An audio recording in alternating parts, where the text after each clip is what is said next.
Supreme court के लिए परीक्षा की घड़ी है। परीक्षा की घड़ी इसलिए है कि जो अभी सरकार ने वक्फ कानून में संशोधन किया है उसके खिलाफ 1 दर्जन से ज्यादा याचिकाएं फाइल हो गई हैं, 1 दर्जन से ज्यादा पीआईएल फाइल हो गई है। और पीआईएल कोई सामान्य व्यक्ति ने नहीं किया है। कांग्रेस के सांसद इमरान प्रतापगढ़ी ने किया है, मोहम्मद जावेद ने किया है, ओवैसी साहब ने किया है, अरशद मदनी जी ने किया है, अमानुल्लाह खान ने किया है। ऐसे 1 दर्जन से ज्यादा पीआईएल फाइल हुई हैं। और कल सिब्बल साहब और सिंघवी साहब ने सीजेआई साहब से रिक्वेस्ट किया कि इन पे तत्काल सुनवाई की जरूरत है, तो हो सकता है 2-3-4 दिनों में इस पे सुनवाई हो जाए। अब सवाल यह है कि सुप्रीम कोर्ट में पीआईएल तो फाइल होती रहती, मैं भी करता रहता हूं, तो फिर ये परीक्षा की घड़ी कैसे है? परीक्षा की घड़ी ऐसे है कि ये 1995 वाले कानून को जब मैंने सुप्रीम कोर्ट में चैलेंज किया था, उस समय सीजेआई थे चंचूड़ साहब, उनके साथ बैठे थे जस्टिस सूर्यकांत, वो अभी कुछ दिनों के बाद वो भी सीजेआई बन जाएंगे।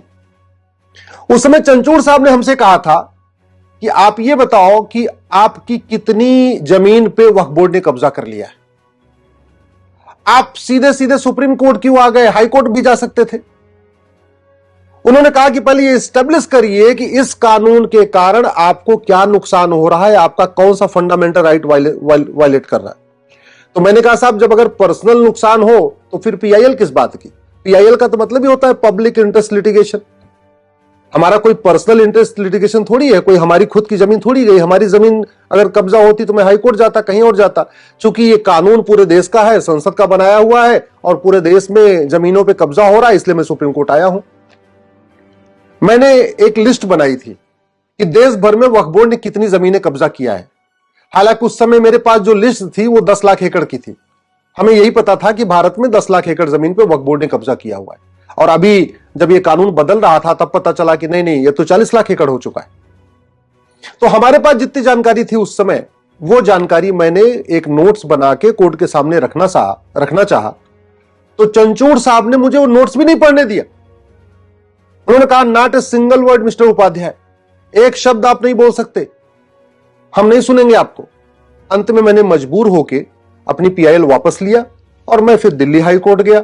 अगले ही सप्ताह दिल्ली हाई कोर्ट ने नोटिस जारी किया, सरकार को नोटिस जारी हुआ। उसके बाद देश के अलग अलग हाई कोर्ट में पीआईएल फाइल होना शुरू हुई। कुल मिला के 120 पीआईएल इस समय पूरे देश में अलग अलग हाई कोर्ट में चल रही है। और उसके बाद फिर सरकार संशोधन लाई, जेपीसी बना, आगे क्या क्या हुआ आपको पता है, उसको बताने की जरूरत नहीं है। अब सवाल यह है कि मैंने भी वक्फ एक्ट को चैलेंज किया था और इस समय ओवैसी साहब, इमरान प्रतापगढ़ी, मोहम्मद जावेद साहब ने भी वक्फ एक्ट को चैलेंज किया। मैंने 1995 वाले को चैलेंज किया था। इस समय इन लोगों ने जो 1995 वाले में संशोधन हुआ है उसको चैलेंज किया है। लेकिन बात वही है। तो क्या अब सुप्रीम कोर्ट जो सवाल हमसे पूछा था वही सवाल मोहम्मद जावेद, असउद्दीन ओवैसी, अमानुल्लाह खान, मौलाना अरशद मदनी, इमरान प्रतापगढ़ी के वकीलों से पूछेगी क्या? क्योंकि सवाल हमसे पूछा था कि आपकी कितनी जमीन पे वक्फ बोर्ड ने कब्जा किया, तो यह सवाल तो पूछना चाहिए जावेद साहब से, ओवैसी साहब से, अमानुल्लाह खान, अरशद मदनी से कि आप ये बताओ कि आपकी कितनी जमीन को सरकार ने अब तक ले लिया। पहले तो यह पूछना चाहिए ओवैसी जी से, मदनी जी से, इमरान प्रतापगढ़ी से कि आपके पूर्वजों ने कितनी जमीन वक्फ किया है, पहले तो यह बता दो। और जो आपके पूर्वजों ने जमीन वक्फ किया है उसमें से कितनी जमीन नए कानून के बाद सरकार ने कब्जा कर लिया। सवाल यह भी होना चाहिए कि क्या संसद के द्वारा बनाए गए कानून को सुप्रीम कोर्ट में चैलेंज कर सकता है क्या?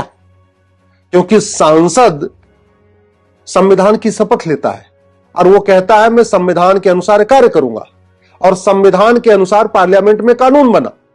तो क्या सांसद को पीआईएल फाइल करने का अधिकार है क्या सुप्रीम कोर्ट में?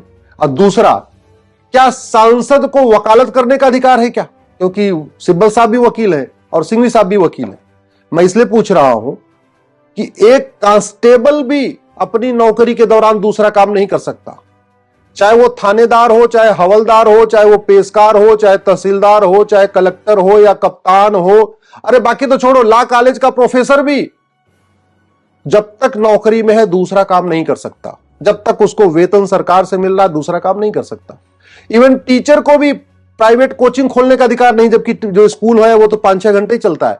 फिर भी सरकार ने नियम बना रखा है कि नहीं, जो सरकारी स्कूल का टीचर है वो कोचिंग नहीं चला सकता, सरकारी डॉक्टर अपनी क्लिनिक नहीं चला सकता, हॉस्पिटल नहीं खोल सकता, ये नियम है। तो फिर सांसद और विधायक जिनको वेतन भत्ता गाड़ी बंगला सब कुछ मिलता है अच्छा कानून बनाने के लिए, जब तक वो सांसद हैं, जब तक वो विधायक हैं, जब तक वो वेतन ले रहे हैं, जब तक वो भत्ता ले रहे हैं, जब तक सरकारी गाड़ी का यूज कर रहे हैं, क्या उनको कोई भी दूसरा काम करने की छूट मिलनी चाहिए? क्या उनको वकालत करने की छूट मिलनी चाहिए? मुझे लगता है सुप्रीम कोर्ट को एक बार इस पे भी ध्यान देना चाहिए। सवाल एक बात यह भी है कि क्या जैसे हमसे सुप्रीम कोर्ट ने कहा था कि आप हाई कोर्ट क्यों नहीं गए, सीधे सुप्रीम कोर्ट क्यों आए, क्या यही सवाल अब सिब्बल साहब से, सिंघवी साहब से पूछा जाएगा? तो क्या यही सवाल इमरान प्रतापगढ़ी, मोहम्मद जावेद, अरशद मदनी, ओवैसी साहब से पूछा जाएगा? और अब तो ज्यादा पूछना बनता है, इसलिए पूछना बनता है कि सुप्रीम कोर्ट कई बार कह चुका है कि अगर किसी मामले पे देश की अलग अलग हाई कोर्ट में मैटर पेंडिंग है तो कायदे से वो मैटर पहले हाई कोर्ट चलना चाहिए और फिर सुप्रीम कोर्ट आना चाहिए। जब 120 PIL फाइल हो गई सुप्रीम कोर्ट में, अलग अलग देश के हाई कोर्ट में, तो मैंने एक ट्रांसफर पिटीशन फाइल किया था और वो ट्रांसफर पिटीशन भी जस्टिस सूर्यकांत साहब की बेंच में लगी थी। अब उस समय जस्टिस सूर्यकांत साहब ने कहा था कि काम करिए, पहले किसी एक हाई कोर्ट का फैसला आने दीजिए, फिर देखेंगे क्या करना है, अभी ट्रांसफर पिटीशन भी एक्सेप्ट नहीं किए। तो अब तो देश भर में 120 PIL फाइल पेंडिंग पड़ी हुई है, हैदराबाद में भी पेंडिंग है, मुंबई में भी पेंडिंग है, सारी ऐसी देश की कोई हाई कोर्ट नहीं है जहां 1-2 PIL पेंडिंग नहीं है वक्फ एक्ट के खिलाफ। और नए वाले जो आ रहे हैं ये भी वक्फ एक्ट के खिलाफ आ रहे हैं। बस हम पुराने वाले कांग्रेस वाले जो कानून था 1995 का, हमने उसको चैलेंज किया, ये लोग जो अभी नया वाला संशोधन है उसको चैलेंज किया।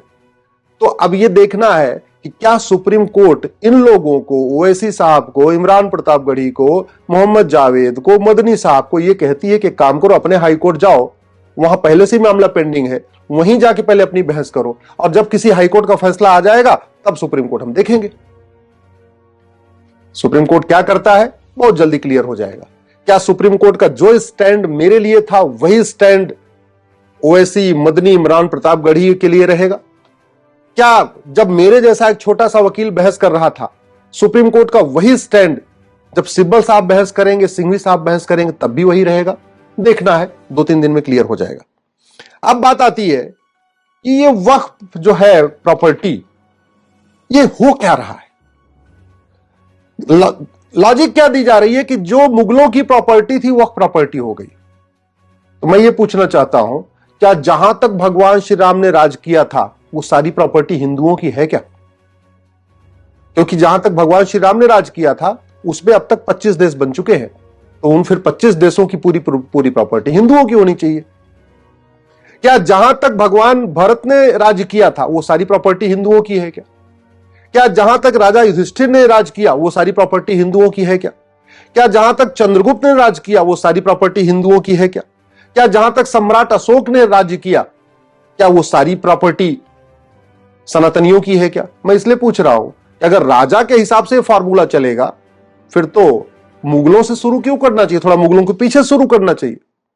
और जहां पे युधिष्ठिर ने राज किया, भरत जी ने राज किया, भगवान श्री राम ने राज किया, चंद्रगुप्त ने राज किया, अशोक ने राज किया, वहां तो 25 देश बन चुके हैं, फिर तो 25 के 25 देश पूरा हिंदुओं के होने चाहिए, वो सारी प्रॉपर्टी हिंदुओं की होनी चाहिए। भाई पिछले 2500 साल में भारत के 25 टुकड़े हुए और 7 टुकड़े तो 1857 के बाद हुआ है, यानी पिछले 200 साल में 7 टुकड़े हुए। तो कायदे से चाहे ये म्यांमार हो, चाहे तिब्बत हो, चाहे अफगानिस्तान हो, चाहे पाकिस्तान हो, चाहे बांग्लादेश हो, ये सारी प्रॉपर्टी फिर तो हिंदुओं की होनी चाहिए अगर राजा के हिसाब से चल रहा है। और अगर नहीं, फार्मूला एक है, तो फिर मुगलों की जमीन वक्फ कैसे हो सकती है?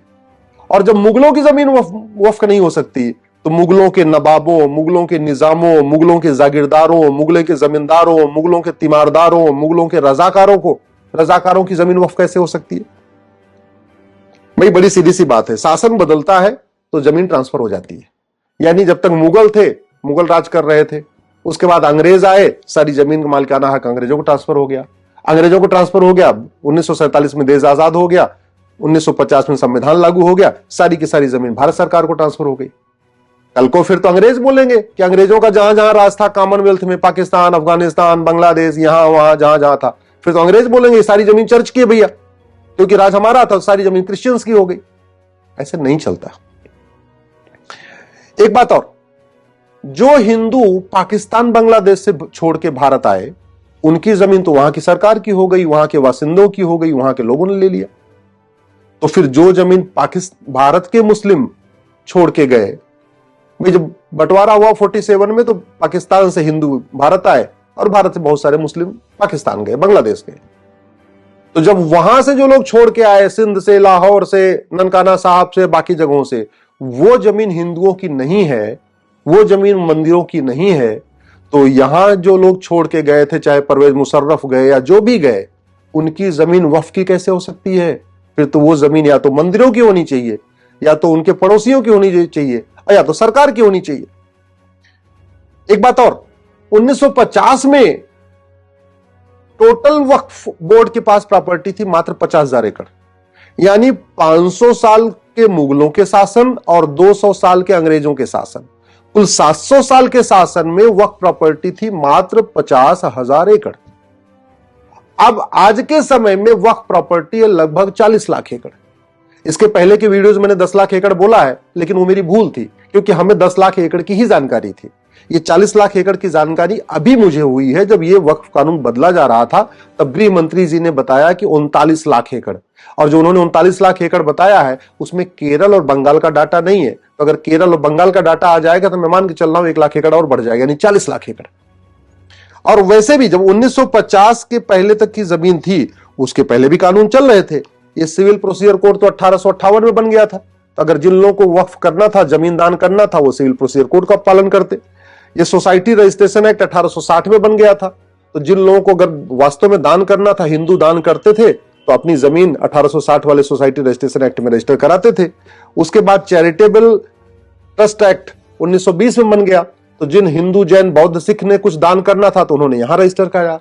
मुझे समझ में नहीं आ रहा है, हिंदू, जैन, बौद्ध, सिख सब लोगों ने अपनी जमीन को ट्रस्ट एक्ट में रजिस्ट्रेशन कराया, ये 1920 वाले में। सोसाइटी रजिस्ट्रेशन एक्ट में 1860 वाले में रजिस्ट्रेशन कराया। सिविल प्रोसीजर कोड 1858 का था, इसको फॉलो किया। तो मुस्लिम्स ने क्यों नहीं किया? सब अंग्रेजों का कानून फॉलो कर रहे थे, मुस्लिम्स क्यों नहीं कर रहे थे? चलो मान लेते हैं भाई, ठीक है, पढ़े लिखे नहीं थे, उनको नहीं थे। लेकिन 1950 के बाद तो संविधान लागू हो गया, और संविधान लागू हो गया उसके बाद तो मुंह जबानी कोई भी चीज होती नहीं थी, कोई भी चीज मौखिक नहीं होती थी, हर चीज लिखित में होती थी। तो जब 1950 के पहले की 50,000 एकड़ जमीन बाहर निकाल भी दे, चलो मान लेते हैं भैया ठीक है, तो जो बाद में 39.5 लाख एकड़ जमीन बढ़ गई, वो तो बाकायदा कागज दिखा के हुई होगी, बाकायदा रजिस्टर करा के हुई होगी, क्योंकि भारत स्वतंत्र हो चुका था, नियम कानून बन चुका था, सबको जो कुछ भी दान करना था बाकायदा रजिस्टर में करना था, लिखित में करना था, गवाहों के साथ करना था। फिर मौखिक में क्या हो गया? इसलिए मेरा मानना है अब समय आ चुका है, इन विषयों पे चर्चा हो, गंभीरता के साथ चर्चा हो। और इसलिए मैं कहता हूं वक्फ एक्ट में संशोधन नहीं होना चाहिए, वक्फ एक्ट पूरा का पूरा खत्म होना चाहिए। One nation one charity code होना चाहिए, one nation one property code होना चाहिए, one nation one endowment code होना चाहिए। हिंदी में कहेंगे समान दान संहिता, समान धर्मस्थल संहिता, समान संपत्ति संहिता होनी चाहिए, क्योंकि भारत का संविधान मजहब के आधार पर कोई नियम कानून बनाने की इजाजत नहीं देता। एक बार वक्फ बोर्ड तो फिर भी बन सकता है, वक्फ ट्रिब्यूनल तो मजहब के आधार पर हो ही नहीं सकता, बिल्कुल नहीं हो सकता, क्योंकि ट्रिब्यूनल कोर्ट का काम करता है और कोर्ट मजहब के आधार पर नहीं होती है। भारत में 20 ट्रिब्यूनल है, इनकम टैक्स ट्रिब्यूनल है, नेशनल ग्रीन ट्रिब्यूनल है, एनजीटी है, सेल टैक्स ट्रिब्यूनल है, जीएसटी ट्रिब्यूनल है, बहुत ट्रिब्यूनल है, एक भी ट्रिब्यूनल मजहब के आधार पर नहीं है। फिर वक्फ ट्रिब्यूनल क्यों? खत्म होना चाहिए। संविधान मजहब के आधार पर, और जमीन का फैसला हमेशा रेवेन्यू कोर्ट करती है। सबके जमीन का फैसला रेवेन्यू कोर्ट में हो रहा है, तो फिर मुगलों के जमीन का फैसला वक्फ ट्रिब्यूनल में क्यों होगा? मेरा मानना है इस पे गंभीरता के साथ जांच होनी चाहिए। और वैसे भी एक तरफ तो कहते हैं मुस्लिम गरीब है, मुस्लिम गरीब है, फिर दान कर किसने दिया? ओवैसी साहब बता नहीं रहे कि उनके पूर्वजों ने कितना वक्फ किया, मदनी साहब बता नहीं रहे कि उनके पूर्वजों ने कितना वक्फ किया, इमरान प्रतापगढ़ी बता नहीं रहे कि उनके पूर्वजों ने कितना वक्फ किया, मोहम्मद जावेद बता नहीं रहे उनके पूर्वजों ने कितना वक्फ किया, बुखारी बता नहीं रहे उनके पूर्वजों ने कितना वक्फ किया। वैसे बुखारी साहब बुखारा से आए थे, तो उनको तो वक्फ का अधिकारी नहीं, यहाँ की 1 इंच जमीन पर उनका मालिकाना हक नहीं। मदनी साहब मदीना से आए थे, इसलिए भारत की 1 इंच जमीन पर उनका अधिकार नहीं बनता। ओवैसी साहब वगैरह सब विदेश से आए, इसलिए यहाँ की एक इंच जमीन में उनका हक बनता ही नहीं है। और जिनका बनता भी है उनको कागज तो दिखाना चाहिए। अगर मेरी बात ठीक लग रही हो, इस वीडियो को अधिक से अधिक शेयर करिए, अपने सांसदों को भेजिए, विधायकों को भेजिए। अगर आपके जान पहचान में कोई नेता है, अभिनेता है, लेखक है, बुद्धिजीवी है, पत्रकार है, कलमकार है, उसको ये वीडियो भेजिए। अगर आप किसी जज साहब को जानते हैं, वो ये वीडियो उन तक भी भेजिए, क्योंकि मामला अब परीक्षा की घड़ी की है। देखना यह है कि सुप्रीम कोर्ट ने जो स्टैंड हमारे जैसे एक छोटे से वकील के लिया, क्या वही स्टैंड सिब्बल और सिंघवी साहब जैसे बड़े वकीलों के लिए भी होता है? सुप्रीम कोर्ट ने जो स्टैंड हमारे लिए लिया, क्या वही स्टैंड ओवैसी के लिए, मोहम्मद जावेद के लिए, इमरान प्रतापगढ़ी के लिए भी लेती है? अब ये देखना है। बहुत जल्दी सुनवाई होगी, दूध का दूध पानी का पानी हो जाएगा।